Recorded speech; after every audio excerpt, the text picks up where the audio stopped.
But first, Dutton was obviously keen last night to get back in the action after the campaign lull brought on by the death of the Pope.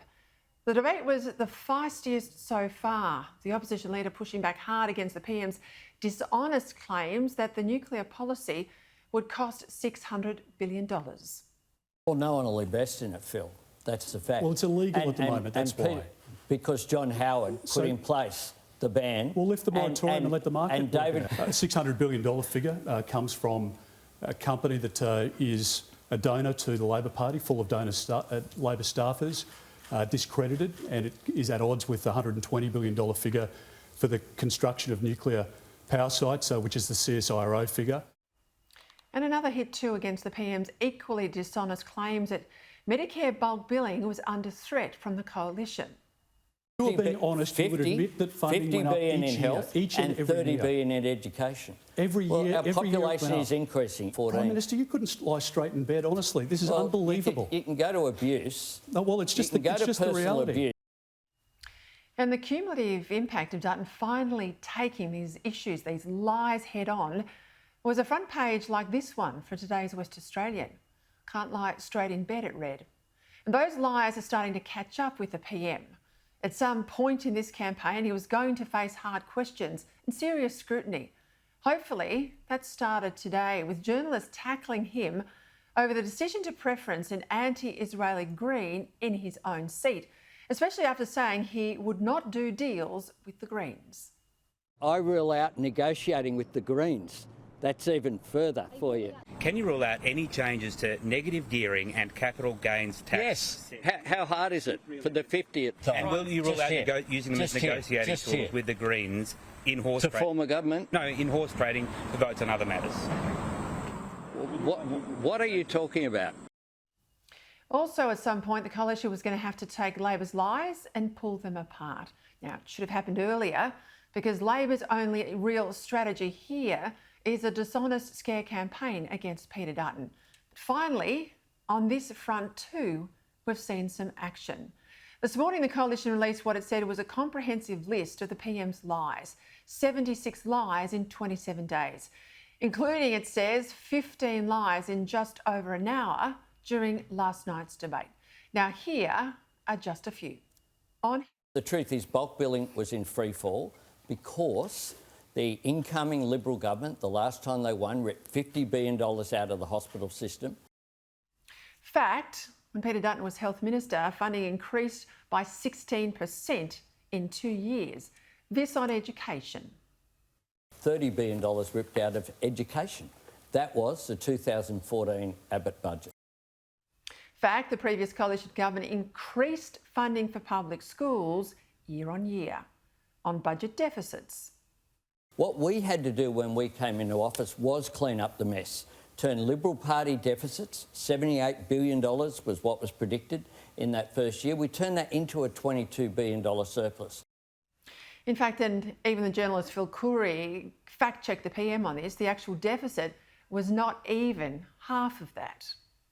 The $78 billion you inherited deficit was actually a forecast. The actual number was $31 billion. That was forecast by the former government. Sure, but the actual number was 31.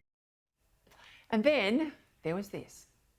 The budget papers in 2014 have line items there, $50 billion ripped out of health, $30 billion ripped out of education. That was the 2014 Abbott budget. Now, the fact is there are no references in the 2014 budget, not one, to cutting health or education spending. And then this, Albanese professing that he'll be more disciplined in how he spends your money.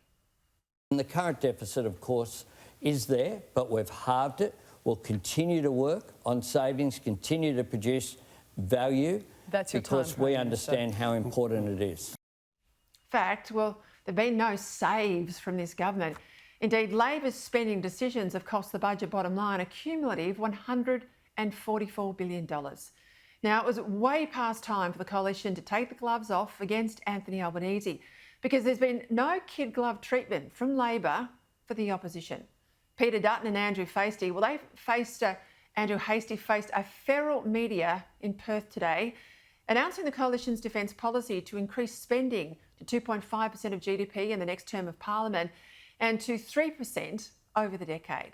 The Defence Shadow was asked 4 times about comments from 2018 about women in combat, despite making it crystal clear that under the coalition, combat places would be open to anyone who could meet the physical standards. Do you think women should serve in combat roles in the ADF? Yeah, the coalition policy is that all combat roles are open to women. It's been our long-standing position, so we need to be able to win every fight that we go into, and that's why we'll uphold high standards. Thank you. Are you saying that women have lower standards? Is that what you're saying? Hardly. It's hardly what I'm saying. I'm saying we have one standard. Sounds like from that answer that you still think women aren't strong enough. Is that right? That women aren't strong enough to deal with that sort of combat you described? Is that what you're saying? No, I didn't say that at all. Sorry, do you not believe in your own policy then? If that's your personal belief, with the coalition policy, it's something different? I'm standing right here saying there's one policy. I mean, this is kind of student politics stuff. He whacked it out of the park. And perhaps this is the media's pack instinct to turn a leader and a team they think is headed for defeat into a laughingstock. Well, it didn't work. And if the polls are right, the campaign momentum might be now for Labor. But this is an unusual election, and the politically aware they are highly motivated. Of course, they're out there, they're pre-polling. But get out into the real world. Most voters are unenthusiastic and undecided either way, meaning the vote is soft, and that means anyone can get it. Elections in Australia are decided seat by seat in practical terms. There are really 150 local contests as well as a national one, where the local issues and strong local candidates can really make a difference, regardless of what's happening between the two leaders. Talking to coalition people on the ground who are manning pre-polls, again, they opened yesterday, so I've spoken to people today and yesterday, there's continuing optimism for strong results. Some 500,000 people voted yesterday. That's 200,000 more than on the first day of pre-polling in 2022. And traditionally, strong early voting has signalled a likely change of government. Now, what do I know from personal experience, especially in the 2010 campaign? Nothing succeeds like persistence. Tony Abbott was behind in every poll that year and every day of every poll throughout the campaign. But he ended up winning more seats than Labor. The same again, that's true for Scott Morrison in 2019. Last night, Dutton was sharper. We need to make sure that we can get our country back on track, that we can help manage the economy, that we can reduce the costs in the economy, that we can provide a 25-cent a litre cut to fuel to help families now until we can sort out the energy system mess and make sure that we can bring down the prices of food. We also have a great plan to help young home buyers get into housing. We need to make sure that we can help them achieve the dream of home ownership, and we also want to make sure that we can keep our country safe. If he can be as relentlessly focused as he was last night and today for the final 10 days of this campaign, then a lot of pollsters will have egg on their face. Now, for me, I just don't want to believe that Australians will reward the liar in the lodge with 3 more years. We will see, won't we?